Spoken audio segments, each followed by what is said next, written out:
تعالیٰ نے ہم سب کو اپنی ضروریات زندگی کے تمام کاموں سے فارغ ہو کر مسجد میں آنے کی توفیق عطا فرمائی۔ ویسے تو اللہ تبارک و تعالیٰ کی بڑی بڑی نعمتیں، بڑی بڑی برکتیں ہم سب کے اوپر ہیں۔ اللہ تبارک و تعالیٰ قرآن میں فرماتا ہے وَإِن تَعُدُّوا نِعْمَةَ اللَّهِ لَا تُحْصُوهَا، اگر تم اللہ کی نعمتوں کو شمار کرنا چاہو، گننا چاہو تو تم نہیں گن سکتے ہو۔ دوستو، اللہ تبارک و تعالیٰ نے یہ جو ہمیں زندگی دی ہے یہ بڑی قیمتی ہے، اور یہ اس وقت انسان کو سمجھ میں آتی ہے جب کہ انسان کے جسم سے روح نکل جاتی ہے۔ آج میں نے آپ حضرات کے سامنے قرآن مقدس کی چند آیتیں اور جناب محمد عربی صلی اللہ علیہ وسلم کی اقوال کو نقل کیا ہوں۔ میں چاہتا ہوں کہ انہی کی روشنی میں آپ سے کچھ گفتگو کروں۔ حضرات محترم، آپ کو معلوم ہے کہ مذہب اسلام کا سب سے اہم اور بنیادی جو رکن ہے وہ نماز ہے۔ یہی وجہ ہے کہ اللہ تبارک و تعالیٰ کی رضامندی، خوشنودی اور اس کا قرب کا جو ذریعہ ہے وہ نماز ہی ہے۔ نماز کے بغیر انسان اللہ تبارک و تعالیٰ کا قرب حاصل نہیں کر سکتا، اس کی رضامندی نہیں مل سکتی ہے۔ نماز کے بغیر کوئی عمل قابل قبول نہیں ہے۔ نماز ہی سے یہ پتہ لگایا جا سکتا ہے کہ یہ مسلمان ہے یا پھر یہ مسلمان نہیں ہے۔ آدمی دین کے کتنوں ہی بڑے کام کرتا ہو، لیکن اگر وہ نماز نہیں پڑھتا ہے، نماز کی پابندی نہیں کرتا ہے، تو وہ اس کے ایمان ہونے کی علامت اس میں نہیں پائی جاتی، بلکہ ایمان کی علامت تو یہ ہے کہ ایک آدمی سب سے پہلے دین کے کاموں میں سے نماز کو پڑھے۔ آپ حضرات کو معلوم ہے کہ مذہب اسلام کی جو بنیادی ارکان ہیں وہ 5 چیزوں پر رکھا گیا ہے۔ پہلی چیز کلمہ طیبہ لا الہ الا اللہ محمد رسول اللہ، یعنی میں اس بات کی گواہی دیتا ہوں کہ اللہ کے سوا کوئی معبود نہیں اور حضرت محمد رسول اللہ صلی اللہ علیہ وسلم اللہ کے رسول ہیں۔ جب آدمی یہ کلمہ پڑھ لیتا ہے تو ایمان میں داخل ہو جاتا ہے، اب اس پر اسلام کے جو دوسرے ارکان ہیں اس پر واجب ہو جاتے ہیں۔ تو دوسرے نمبر پہ ہے نماز، اور تیسرے نمبر پہ ہے روزہ، چوتھے نمبر پہ زکوٰۃ، اور 5ویں نمبر پہ حج ہے۔ تو میں آپ حضرات کے سامنے نماز کو موضوع گفتگو آج بناؤں گا، اور اسی کے فضائل اور نماز کے چھوڑنے پر جو قرآن و حدیث میں وعیدیں آئی ہیں وہ آپ کے سامنے رکھوں گا۔ تو کوئی بھی شخص مسلمان ہونے کی علامت یہ ہے کہ وہ سب سے پہلے نماز پڑھے۔ اللہ کے رسول جناب محمد عربی صلی اللہ علیہ وسلم کے زمانے میں، آپ کے دور میں کسی منافق کو بھی یہ ہمت نہیں ہوتی تھی کہ وہ نماز کو چھوڑ دے، اور اتنی پابندی اس زمانے میں تھی کہ کون سے مخلص صحابی ہیں اور کون منافق ہے اس کا پتہ لگایا ہی نہیں جا سکتا تھا، کیونکہ نماز اسلام کا اہم ترین رکن مانا گیا۔ کلمہ پڑھ لینے کے بعد سب سے اہم جو چیز انسان پر لازم اور واجب ہوتی ہے وہ نماز ہے۔ اس لیے اللہ کے رسول صلی اللہ علیہ وسلم کے زمانے میں منافقوں کو پہچان نہیں کر پاتے تھے، کیونکہ وہ بھی نماز کی پابندی کرتے تھے۔ اور ہمارا تو نظریہ یہ ہے کہ ہم تو ظاہر کو دیکھیں گے، جو نماز کا پابند ہے، جس کی مسجد سے خاص لگاؤ ہے، اس کے ایمان ہونے کی علامت ہے۔ دلوں کے حال تو اللہ تعالیٰ جانتا ہے کہ کون سچا ہے اور کون جھوٹا ہے۔ اگر کوئی شخص بزرگیت کا دعویٰ کرتا ہے کہ میں اللہ کا ولی ہوں، مجھے اللہ کی ولایت حاصل ہے، اور اگر وہ نماز کو نہیں پڑھتا تو وہ شیطان ہے، وہ اپنے دعوے میں جھوٹا ہے۔ اگر کوئی ولی دعویٰ کرتا ہے اور نماز کا پابند ہے اور سب سے جو اہم رکن ہے اس کی پابندی کرتا ہے تو ہم اس کی گواہی دیں گے کہ ایک سچا مسلمان ہے۔ دوستوں، میں یہ عرض کر رہا تھا کہ نماز کی بڑی فضیلت قرآن و حدیث میں آئی ہے۔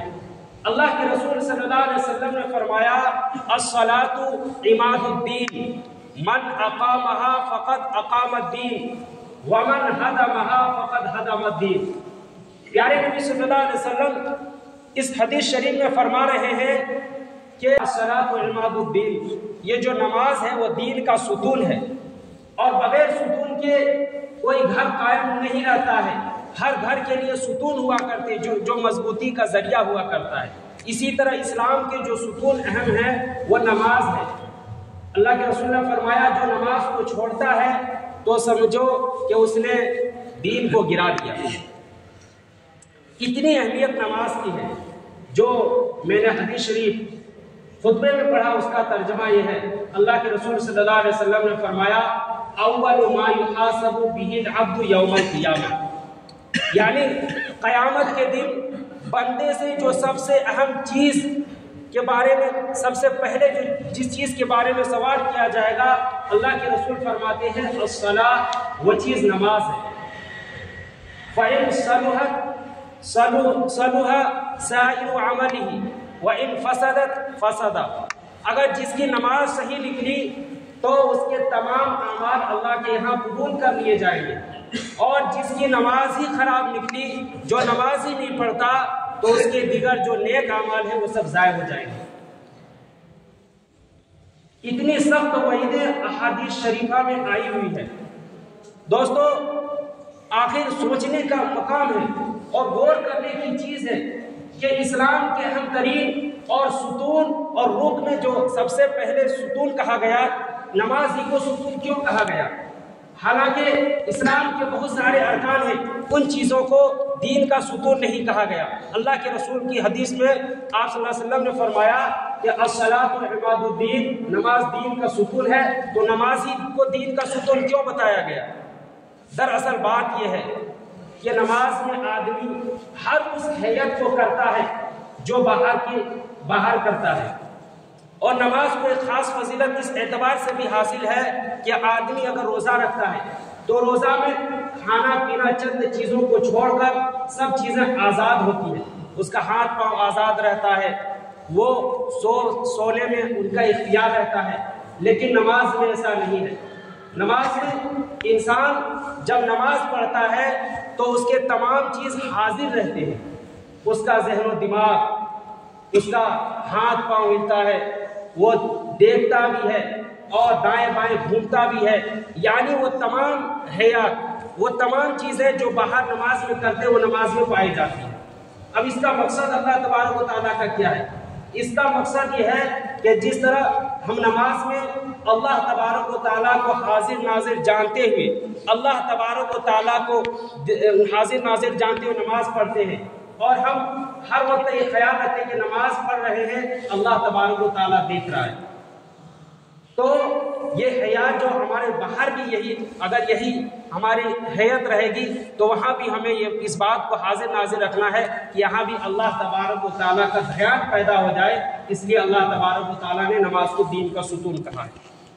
اب دیکھیے، جب آدمی نماز میں داخل ہوتا ہے تو سب سے پہلی چیز جو ہے وہ نیت کرتا ہے، اور آدمی نیت میں دو چیز کا دخل ہے، ذہن اور دماغ کا، دل و دماغ کا، اور دل و دماغ کو جو سب سے پہلے اللہ کے لیے خالص کرتا ہے تو اس بات کی نشاندہی ہوتی ہے کہ دنیا میں جتنے انسان جو تجربات کرتا ہے اور دنیا میں جو کام کرتا ہے ان کا سب سے پہلا دخل جو ہوتا ہے وہ دل و دماغ کا ہوتا ہے۔ اسی لیے اللہ تبارک و تعالیٰ کے لیے ہم نے دل و دماغ کو خالص کر دیا، یعنی یا اللہ یہ جو تیری قدرت ہے، آپ نے جو ہمیں دل و دماغ دیا ہے جس کے ذریعے ہم بڑے تجربات کیے، دنیا میں نئی نئی چیزیں ایجاد کی ہیں، اللہ تبارک و تعالیٰ سے انسان اس بات کو مانتا ہے کہ اللہ یہ تیری دی ہوئی ہے، اس لیے تیرا شکر ہم پر واجب ہے۔ جب آدمی پھر دیکھیے دوسری حیت، جب باہر ہم کام کرتے ہیں پہلے دل و دماغ سے کرتے ہیں، کیا کرتے ہیں؟ پہلے دل و دماغ میں سوچتے ہیں کہ کل کون سا کام کرنا ہے، پھر دوسرا جو ہمارا عمل ہوتا ہے وہ ہاتھ سے ہوتا ہے. تو اللہ تبارک و تعالیٰ کے دربار میں جب حاضر ہوتے ہیں تو دوسرا ہماری حیثیت یہ ہوتی ہے، ہم سب سے پہلے ہاتھ کو اٹھاتے ہیں اور اٹھانے کے بعد اللہ اکبر، اللہ کی تسبیح اور تحلیل بیان کرتے ہیں، اللہ کی بڑائی بیان کرتے ہیں. یا اللہ، یہ جو تو نے ہمیں ہاتھ دیے ہیں کام کرنے کے، اس پر تیرا بڑا شکر ہے جس کے ذریعے ہم دنیا کی تمام نعمتوں سے مالا مال ہوتے ہیں. ہاتھ کی قیمت ان سے پوچھیے جن کے پاس ہاتھ نہیں ہے. تو یہاں بھی اللہ کا شکر ہے. جب ہم نیت ہاتھ اٹھانے کے بعد جب باندھ لیتے ہیں سینے پر، تو اب ہاتھ کا جو ہم دنیا میں دوسرے چیز جب کام کرتے ہیں تو جب ہاتھ اٹھاتے ہیں پھر وہ چیز کو چھوتے ہیں جس سے ہمیں کام مقصود ہوتا ہے. تو ہم اپنے بدن کو چھوتے ہیں اور سب سے پہلے سبحانک اللہم، یا اللہ، سب سے پہلے اللہ کی تعریف کرتے ہیں. اس میں بھی آدمی عاجزی کرتا ہے، یا اللہ تو نے مجھے اتنی بڑی طاقت دی ہے، ہاتھ دیا ہے، دل و دماغ صحیح سلامت دیا ہے، اور پھر میرے بدن اعضاء کو بھی صحیح رکھا ہے، یہ سب تیری ہی دی ہوئی ہے. جب آدمی سورہ فاتحہ پڑھتا ہے تو اس میں بھی اللہ تبارک و تعالیٰ کی تعریف ہے، اس میں بھی اللہ تبارک و تعالیٰ کی حمد و ثنا بیان کرتا ہے. پھر جب آدمی دوسری سورت پڑھتا ہے، مثال کے طور پر قل هو اللہ احد پڑھتا ہے، تو اس میں بھی اللہ تبارک و تعالیٰ کی بڑائی بیان کرتا ہے کہ اللہ تیری ذات پاک ہے، تو ہر عیب سے پاک ہے، نہ تیرا کوئی بیٹا ہے نہ تیری کوئی بیوی ہے، تو ہر عیب سے پاک ہے جو ایک انسانی یعنی ایک مخلوق پر لاحق ہوتا ہے، یعنی تیری ذات بڑی ہے. پھر آدمی رکوع کرتا ہے، سجدہ کرتا ہے. اس پر اگر بحث کی جائے بڑی تفصیل لکھی ہے اس کے حکمتوں کے بارے میں. بہرکیف آدمی جب اپنے سر کو زمین میں ٹیک دیتا ہے تو یہ ہر درجے کی انتہائی عاجزی ہوئی، یا اللہ یہ جو کام کرنے کی تمام چیزیں آپ نے جو عطا کی ہے یہ سب تیری ہی ہے، یہ تیری ہی عطا کردہ ہے. تو اس میں انسان اللہ تبارک و تعالیٰ کی بڑائی اور کبریائی بیان کرتا ہے. دوستو، نماز بہت ہی اہم رکن ہے. نماز مذہب اسلام کا سب سے اہم رکن اسی لیے رکھا گیا ہے کہ جو شخص نماز پڑھتا ہے اللہ تبارک و تعالیٰ فرماتے ہیں ان الصلاۃ تنہی عن الفحشاء والمنکر، کہ نماز تمام بے حیائی اور بری باتوں سے انسان کو روک دیتا ہے. حضرت عمر فاروق رضی اللہ تعالیٰ عنہ کے زمانے میں ایک شخص تھا، اس شخص کو ایک عورت سے عشق ہو گیا، بڑا پریشان رہا. عورت نے اس پر یہ شرط لگائی کہ اگر تم 40 دن تک تکبیر اولیٰ کے ساتھ نماز پڑھو تو میں تم سے شادی کے لیے تیار ہو جاؤں گا. چنانچہ وہ شخص اس عورت کی خواہش پہ نماز پڑھنے لگا، اخلاص و للہیت کے ساتھ پڑھا. تو اب ان کو نماز کی جو چاشنی نصیب ہوئی، جب 40 دن پورے ہو گئے، اس عورت نے اس کو خط لکھا کہ اب میں آپ سے شادی کرنا چاہتا ہوں. اس شخص نے انکار کر دیا، کہا میں تو غلط تھا، میں تو آپ کو صرف آپ کی خواہش کی وجہ سے آپ سے ملنا چاہتا تھا. لیکن نماز میں اللہ تبارک و تعالیٰ نے وہ تاثیر رکھی ہے کہ انسان کو گناہوں سے روک دیتی ہے. بہرکیف یہ بہت ساری حکمتوں پر مبنی ہے. اللہ تبارک و تعالیٰ قرآن مقدس میں فرماتا ہے وَأَقِيمُوا الصَّلَاةَ وَلَا تَكُونُوا مِنَ الْمُشْرِكِينَ، اے مسلمانوں نماز پڑھو اور مشرکین میں سے مت ہو جاؤ. دوسری جگہ اللہ تبارک و تعالیٰ نے سورہ ماعون میں فرمایا فَوَيْلٌ لِّلْمُصَلِّينَ الَّذِينَ هُمْ عَن صَلَاتِهِمْ سَاهُونَ. اس میں اللہ تبارک و تعالیٰ نے فرمایا بڑی ہلاکت ہے، بڑی بربادی ہے اس نمازی کے لیے جو اپنی نماز کی طرف سے غفلت میں پڑے ہوئے ہیں. ایک آیت میں اللہ تبارک و تعالیٰ نے فرمایا کہ جب جنت میں چلے جائیں گے اور دوزخی لوگ دوزخ میں چلے جائیں گے تو جنتی دوزخ والوں سے پوچھیں گے کہ تمہیں کس چیز نے دوزخ میں ڈال دیا؟ تو وہ فرمائیں گے قالوا لم نکن من المصلین، ہمارا جرم یہ تھا کہ ہم دنیا میں نماز کو نہیں پڑھتے تھے. اللہ کے رسول صلی اللہ علیہ وسلم کی وعیدیں بھی سنتے جائیے. آپ صلی اللہ علیہ وسلم نے فرمایا من ترک الصلاۃ متعمدا فقد کفر، جس شخص نے جان بوجھ کر نماز چھوڑ دیا وہ کافر ہو گیا. بہرکیف محدثین نے اس کی تعویلیں بہت کی ہے کہ وہ کافر نہیں ہوتا ہے، لیکن یہ کم ہے کہ اللہ کے رسول صلی اللہ علیہ وسلم کی حدیث ہو، بھلے تعویل کی گئی ہو، لیکن اس کے لیے خطرے کی علامت ہے جو شخص نماز کو چھوڑتا ہے. اللہ کے رسول صلی اللہ علیہ وسلم نے فرمایا کہ جو شخص نماز کو چھوڑتا ہے تو اس کا نام دوزخ کے دروازے پر لکھ دیا جاتا ہے۔ بڑی قرآن و حدیث میں اس شخص کے بارے میں وعیدیں آئی ہیں جو نماز کی پابندی نہیں کرتا۔ دوستو، آج ہم ذرا ذرا سے بہانے پر نماز کو چھوڑتے ہیں۔ وہ صحابی رسول تھے، ایک مرتبہ کسی جنگ میں گئے، اللہ کے رسول صلی اللہ علیہ وسلم نے 2 صحابی کو رات میں پہرے داری کے لیے متعین کر دیا کہ آپ دونوں کو رات بھر پہرے داری کرنا ہے۔ وہ صحابی اپنے پہرے داری میں لگ گئے، اپنا وقت بانٹ لیا کہ آدھی رات ایک صحابی جاگ کر پہرے داری کرے گا اور آدھی رات دوسرا صحابی اٹھ کے پھر پہرے داری کرے گا۔ جب پہرے داری کی جو پہلے باری تھی وہ پہرے داری کرنے لگے تو انہوں نے سوچا کہ رات بھر ایسے ہی وقت گزارنے سے کیا فائدہ، چلو اللہ سے دل لگا لیتے ہیں اور 2 رکعت نفل کی نماز پڑھ لیتے ہیں۔ اب دیکھیے وہ صحابی جب نماز کے لیے کھڑے ہوتے ہیں ان کی حالت دیکھیے۔ کسی دشمن نے دیکھا کہ ایک شخص کھڑا ہے، ایک تیر کو مارا، کوئی حرکت نہیں، وہ صحابی تیر کو نکالے اور پھر سے نماز کو پڑھنے لگے۔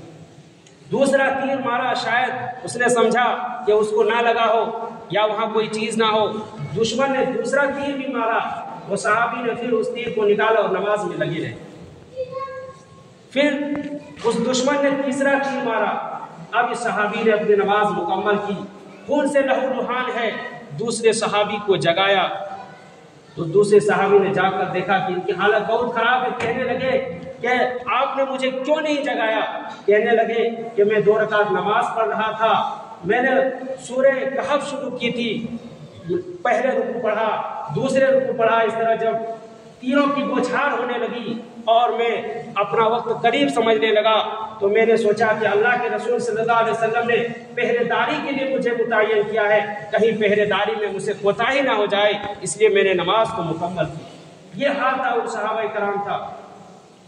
ان صحابہ کرام نے ہر حال میں اللہ کو یاد کیا، ہر کسی وقت بھی نماز کو نہیں چھوڑا۔ صحابی رسول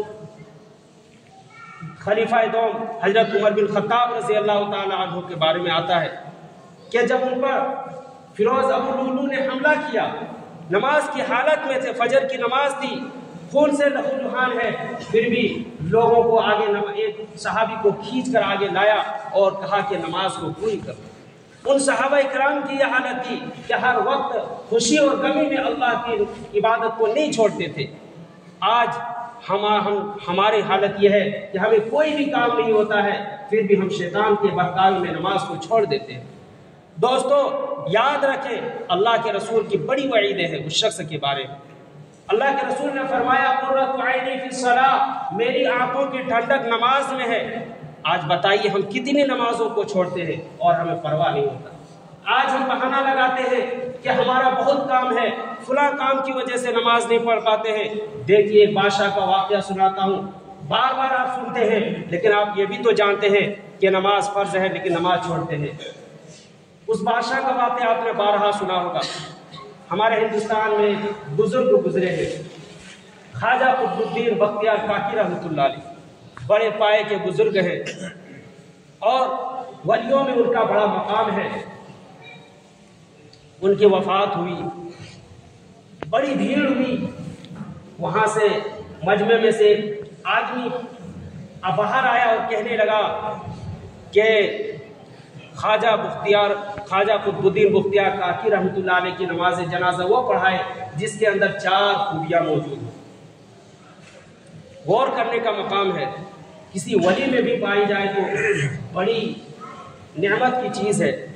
اس شخص نے کہا کہ پہلی خوبی یہ ہو کہ جو شخص خواجہ صاحب کی جنازے کی نماز پڑھائے بالغ ہونے کے بعد کبھی تکبیر اولیٰ اس کی فوت نہ ہوئی ہو۔ یہ نہیں کہا کہ کبھی اس کی نماز قضا نہ ہوئی ہو، یا یہ نہیں کہا کہ نماز قضا، بلکہ یہ کہا کہ تکبیر اولیٰ فوت نہ ہوئی ہو۔